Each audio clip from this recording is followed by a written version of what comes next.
And welcome back to the Murdy Creative Co podcast. I'm your host, Colin Murdy, and today's topic is Shopify Collective. But first, I want to say thank you to everyone who supported the company so far. If you haven't got a chance, go check us out on the web at murdycreative.co. That's M-U-R-D-Y creative.co. Or you can check us out on all of our social medias. The links can be found in the top of the website. Also, be sure to check out our Discord server. We do a lot of behind-the-scenes stuff there. We ask all sorts of great questions. Feel free to join that with the link in the top of the description below, or check out our collabs network to become an affiliate and sell our product, actually, by checking out the murdycreative.co/collabs page. So, today we're talking about Shopify Collective, and it's a new feature that was featured in the summer edition, summer 2023 edition of the Shopify release. And to jog your memory, for those of you who may not have heard the previous episode where I talked briefly, or 2 episodes ago when I briefly talked about some of these new things, the Shopify Collective site is a tool that is designed to say, if you have a Shopify site like ours, where we make product and we sell product on Shopify, we can submit certain of our products, I think it's any of our products, actually, I should say, to be sold on the Collective. And what ends up happening is John Smith with his men's grooming care products, or his John Doe or Jane Doe with her journaling study Bible website, whatever they are, that are also Shopify sites that are selling product. They can take and list our product on their website very quickly, very easily, with all of our product photos, all of our product descriptions, everything like that, just automatically. And it essentially means that when someone places an order on their websites, it comes into our website as an order that we fulfill. It's a great idea, actually, from a general concept. From a Shopify perspective, I imagine as Shopify as a company, this is a fantastic opportunity because it does create a great way for Shopify to become a network more than just a website building tool. And for us, it poses a challenging kind of philosophical question. Now, it's not significantly a different question than selling our product in pop-ups or via retail partners. It's not significantly different than selling on Amazon through us directly on Amazon. The question is, what is the downside? Because the upside's obvious, right? The upside of selling your product on multiple sites, including sites you don't necessarily manage, under brands, I mean, it probably would be still called your product, but brands that are not necessarily your brand, allows you to take advantage of the advertising and marketing efforts of those companies. It allows you to essentially scale out your marketing process without much effort at all. The opportunity to work with these other companies allows for your customer base to grow and commingle with their audience. Because someone who buys a Murdy Creative Co product on a third-party site, they're still going to get the Murdy Creative Co product with the Murdy Creative Co logo on it. They're still going to feel the quality of the leather. They're still going to go, wow, this is really nice. And then the next time they go to buy something, they might come to us directly. So the upside is pretty obvious. And realistically, when we've been talking about diversifying our marketing efforts away from our social media advertising directly, it seems like a really obvious choice. But the downsides to me strike me as difficult to properly analyze. Because the downsides aren't quite as obvious as, oh, you'll be partnering with a company that you don't have the same brand alignment with, values alignment with. And that's possible and probably true and could happen, right? That might happen, but that's not really, it's a broader question of, is by selling your product through third parties, or do you diluting the value of the Murdy Creative Co brand identity? Now, there's a lot of companies out there that do this, and virtually all manufacturing companies use the model where they manufacture products and then sell them through distributors. Ford doesn't sell you cars. Your local car dealership sells you cars. Now, you might buy a Ford car, and Ford spends a lot of money on marketing, but you're not buying the car from Ford, you're buying it from the dealership. That's one example of this. And to some extent, I don't think Ford's brand equity is diminished in any way by you buying it from the dealership. In fact, Ford's brand strength, I think, provides the dealership with a lot of value. Similarly, Moleskine brand journal inserts, what we use as inserts in our leather journals. You can buy those at Barnes & Noble. You can buy those at Target, right? Does selling through those channel diminish Moleskin's ability to sell them on their own website? Probably, but Moleskin's own website doesn't probably generate very much of their actual sales. So it's interesting because we find ourselves as a company in kind of a weird place. We are a manufacturer, direct-to-consumer company. The further I get into the business world, the more I realize that that's not very common. And it hasn't been very common for a long time. For a long time, the history, back in the olden days, when you were a blacksmith and you made your own nails and you sold your own nails to your own customers, that was a direct-to-consumer manufacturing business, yes. But for most of modern history, the world of manufacturing and the world of retail sales have been very separate. You would go buy from Walmart the products made by other companies. Walmart would be a condenser, a collaborator with these companies to develop a line of products that they would then sell. But the manufacturers that made them for them, you may or may not know their name. And even if you did know their name, you may not buy it from them directly. So this is where I'm a little bit torn, because the idea that someone would buy a product from a third party, would see our name on the back of it, would love it, and then would come to our website directly the next time. I don't know if that's the case. Now, do I really care if they buy it from a third party and, not from us the second time around? No, probably not. I guess not. Is there ways I can improve our in-box marketing, right? Flyers, things like that can go inside the boxes we send out to make it so if someone buys it from a third party, they get our marketing material? Absolutely. And one of our goals for 2024, as it has been for several years now, is to actually get a catalog produced that's something we can actually put in the boxes potentially. So we can probably resolve some of that issue in post-purchase marketing. But does it dilute the brand? You can't buy Tiffany's. I don't think you can buy Tiffany's solitaire rings from anybody but Tiffany's, right? And it's made more challenging because the luxury world actually kind of falls into a couple of different places like this. The luxury world has a variety of different ways that this plays out. Because some brands only sell through their own site, but there's not that many of them.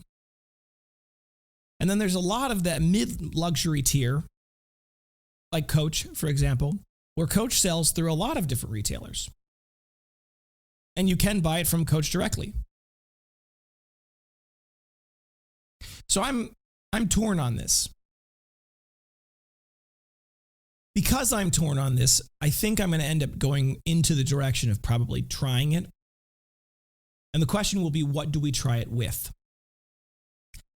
The obvious choice, the easy one that's always easy to do, is something like the accessories. They have a relatively marginal impact on the brand. I still think they're excellent quality. They're a great demonstration of the leather and what it can do. They're a great value for people who buy them. But they're not necessarily what we are known for. So they're an easy one to say, we can try this with them. They're also relatively low cost compared to the rest of our product line. And so that allows for people to not be as off-put by the high price point. However, is it possible that by not putting our best product forward, and by best product, I mean our most popular product, by not putting our most well-known product, our thing that we're most known for, the thing that has the strongest brand identity, by not putting that out there, are we diminishing the potential success of this endeavor? Because, that's like putting your best ice cream or your third best ice cream into the window rather than your first best, right? We might be better off putting our journals or our binders or our folders in the marketplace to have bought from other people, because those are the things that are the best sellers. Those are the things that people are the most after. And so by putting those out into the Connect, you end up getting a lot of these different people will buy them and say, wow, I really like this, and it's got a lot of usefulness.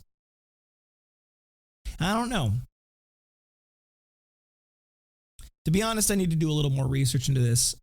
I am looking for feedback, by the way. For those of you who listen to the podcast, I would love to hear your comments on YouTube. You can send us an email. You can mention it in the Discord, whatever the case may be. I do want to hear from you guys on this because I don't really know how to feel about this exactly. And I would love to know what you guys would think if you were in my shoes, or as a customer, if you've been a customer, if you had found our product through a third party, would you have thought to come look for us directly? That would be the question. Now, when it's all said and done, there is a certain reality to the marketplace that we have to contend with. You don't get to just declare yourself a luxury brand, sell your product for an extremely expensive high price point, and then hope to survive as a business. We are, to some extent, at the whim of the market. We have to serve the people, the customers, and the marketplace in general. Otherwise, we go out of business.